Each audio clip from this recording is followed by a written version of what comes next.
Hello YouTube. I know it's been a while since I made a video and I do apologize for it. My attention has not been towards making content. Life has gotten pretty busy, but I do have quite a bit of stuff filmed, some edited halfway, but a lot of this footage from this video is from a while back. I filmed a whole week in my shop here building some cool built-ins. So stay tuned for this video. I'm going to be building a custom curved cabinet with curved doors, as well as some built-ins for a home gym.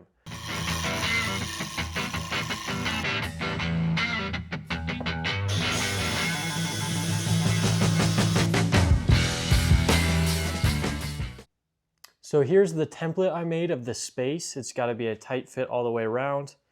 If it's not perfect, it's okay, because they're still going to float the drywall out, and that will cover any imperfections and go all the way to the face frame. But this is the template I made of the space. I'll link the video I made on how I make templates. But I basically rip these 3-inch strips of 1/4-inch material and I glue them together after I scribe them to the space, basically mapping out the space where it's going to go. I also take very careful measurements of the space using a laser setup. I might go into that in a future video. But yeah, basically just shows me what's square, what's not square, and what's level. This is my level line running right down the center, or the plumb line. This is the level line that's going to be the bottom of the cabinet. I've already marked my end stiles here. And then the top rail, I'll do one that goes across the top there. And that'll match the radius. And laying this thing out in a 1-to-1 scale is super important for curved work. That way you can get all your measurements from this. So I'm going to be working off of the plumb and level line and basically building out my face frame first. Usually I build the boxes first. In this case, I'm going to be building out the face frame first. That way I can lay the face frame on top of another template and cut that out. That'll fit my doors too. So going to be making the box out of all 3/4-inch maple. The top of the box is going to be a bent lamination. So that'll be fun. I'll make a jig for that to bend the top. But yeah, then other than that, it's pretty straightforward cabinet. It is so helpful to lay everything out.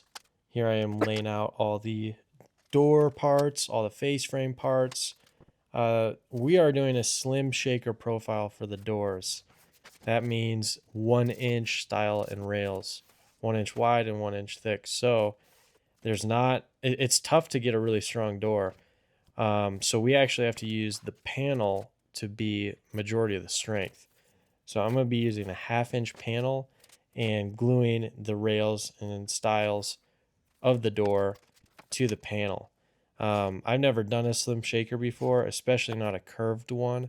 So this was very new to me. But yeah, then I'm kind of tracing the outline of the scribe onto where I think the start of the ellipse should be. And I'm kind of smoothing that out and making the ellipse shape the best that I can. And then I'm taking the rough face frame that I cut and I'm clamping it to the bottom side of the scribed template. And I'm transferring the scribe down to the wood. Using this router bit.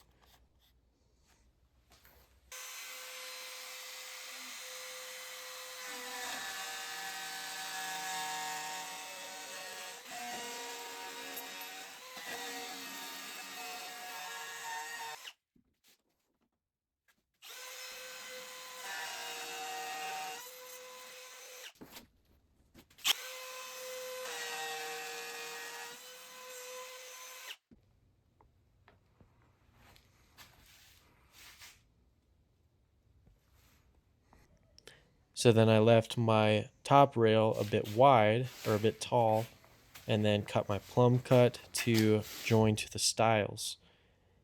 And then I'm making a separate board, basically to be a template of the shape for the inside of the ellipse.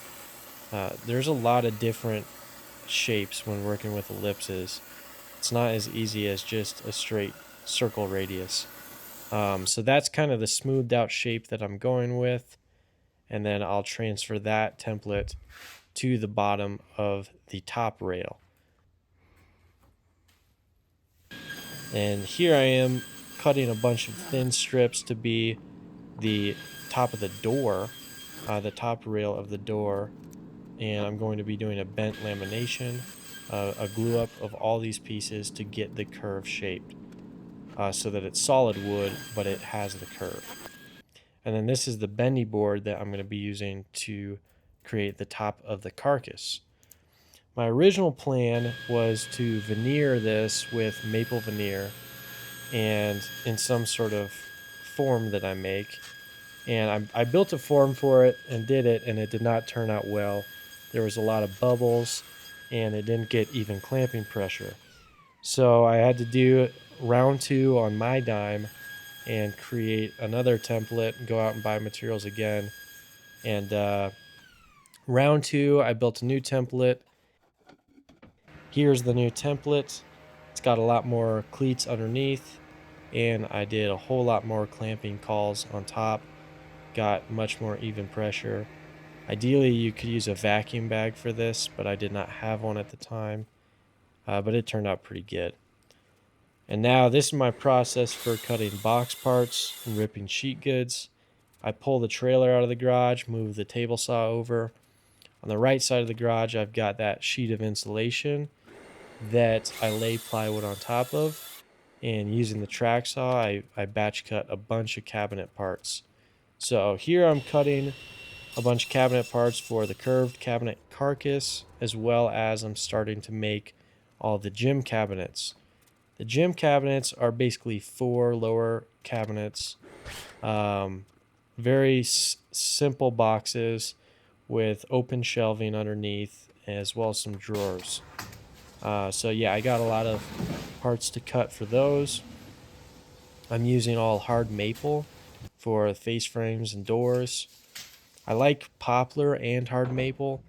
I think poplar is easier to work with, but hard maple is a better result in the end, and it is a longer lasting result. It's a much harder wood, but it does split out on you sometimes and twist, so you have to keep that in mind when working with it. But I like to batch cut all my parts at once. Here I am rough cutting all my boards to length.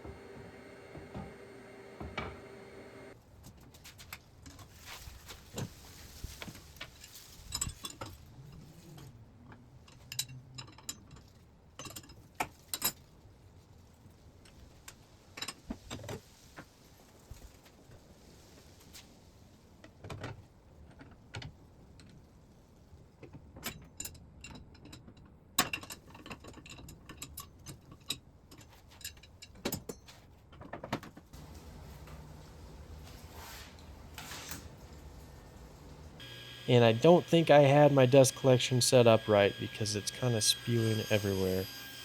But it surprisingly looks better than my jet did. The old saw spit out a bunch of sawdust.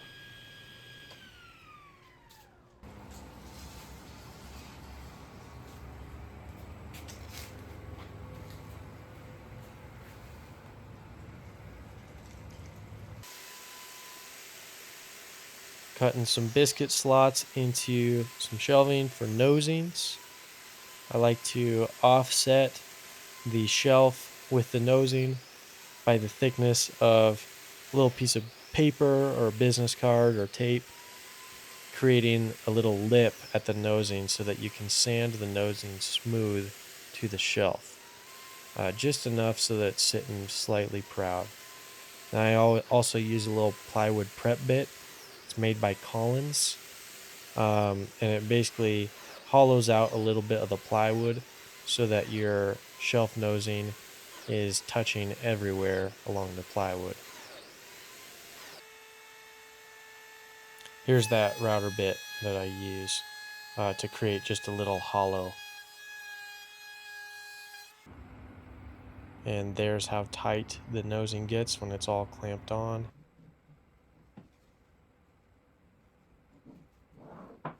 Here I am building toe kicks.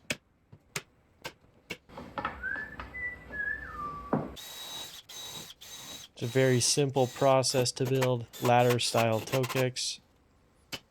I just glue and nail them together and then come back with some countersunk screws, 1 5/8". I like to use the Torx drive for my screws. I use those for the toe kicks as well as cabinets. I tried the Robertson, the square drive, for a while, and it's a really good bit, but it just grabs on too much. The Torx seems to be the most efficient. Now I am batch sanding, my least favorite part of the job.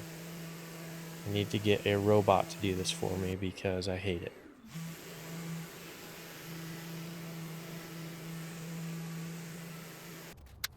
Alright, in this case I was able to attach all my drawer slides before I built the boxes. I basically cut a little scrap of plywood as a template so that I'm setting them all at the right spot. It's a lot easier to do this on the bench before the cabinets are all built rather than after, trying to lean inside the cabinets and try to screw these things in. But yeah, those are all my sides of the boxes. And then putting them together here with brad nails, no glue. Then I come back and screw them together with countersunk screws, the Torx bit 1 5/8" construction screws. I do 2 more of those little templates just with pieces of wood to set my shelf height, and then screw on the backs. I use 1/2" backs. Here is the finished curved cabinet box. Turned out really sweet. I used Clamex connectors to connect the top to the bottom.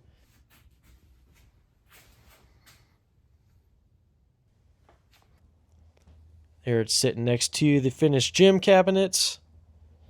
The left cabinet's a little bit shallower because there's some plumbing behind there. So I'm going to build a little access panel for that. A bunch of face frame parts. Here I am pocket screwing those bad boys together. I like to pocket screw stuff, but I think I'm going to be switching to dominoing my face frames together. Pocket screw is really good. It's really efficient. But when using hard maple and screwing them together, sometimes it can split out the wood. And I think a domino tenon is a longer lasting, better result. Pocket screw works really good. It works great for poplar. I really like it when working with poplar. But yeah, I think when I was screwing this together, I had a couple of them crack that I had to redo. So when possible, I'm going to switch to using dominoes and clamping my face frames together. But yeah, pocket screws are really fast. Now I'm cutting some biscuit slots in the top rail of my face frame. Then I'm going to fit it together, make sure everything works well. And then I can throw some clamps behind that top cleat there and glue this thing on there. But I'm going to wait to do that till I'm on site. I'm just test fitting everything, making sure it fits. And I will shoot some Lamello tensos in the bottom of the box too, to attach my face frame to it when I get on site. Then here are the furniture style toe kicks, or whatever you call them, little pieces I put on there, biscuited and glued them together.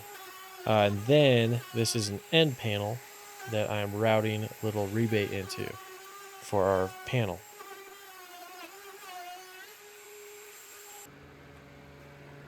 And I come back and square those off with the chisel.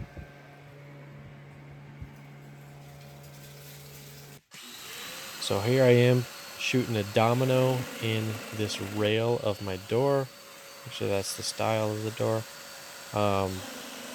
I like to put dominoes in my doors when possible. It makes a very strong door. I usually use an 8x40, and I've already cut the groove in these doors. Actually, there's only one door, and it's not even a door. It's a drawer pull-out for a trash can pull-out that's going to be on that left side of the cabinet. And there's only one of them. On the 3 right cabinets, there's going to be just that open shelf on the bottom and then a drawer up top. And then also behind this one is an access panel. Here I am working on that access panel. I am recessing some magnets into the back of it. And then I also do the same thing on the box. And yep, here I am doing it on the box. I just use little 4mm magnets and I epoxy those in place. So the magnets are in. I'm very pleased with how this works. I mean, the last inch here, it just sucks it in. And it requires quite a bit of force to pop it free. Put a little knob in the middle there. That looks good. And then the trash pullout will be right in front of this. All right, so I got the shop all cleaned up. It's 6 p.m. on Friday, so I'm ready for the weekend. Pretty productive week. Got all these built. All the cabinets that I did have here, got them built. And then I moved them, brought them indoors so that I could pull the trailer in for the weekend. But yeah, I started this. I got the face frame going here, Clam-X connector for the stile and rail joints. And then I'll be building the rest of this face frame along with the doors early this next week. Then hopefully installing both of this and the cabinets for that gym next week, at the end of next week. So got the trailer all loaded up too, because tomorrow I'm putting together a volunteer day at our church. All carpentry work. We're going to be reinforcing the center leg on all the church pews. There's 24 of them. So we're going to be using the Lamello Zeta with the Clam-X connector, as well as maybe a biscuit in the bottom, and then gluing that. Got a few volunteers to help me, so it should be pretty fun. All right, guys, thank you so much for watching. I hope you enjoyed the video. I'll be dropping part 2 of this video next week on Tuesday. I'll be finishing up the curved cabinet, so stay tuned, follow along for that one. If you don't mind, please like and subscribe, and have a wonderful day.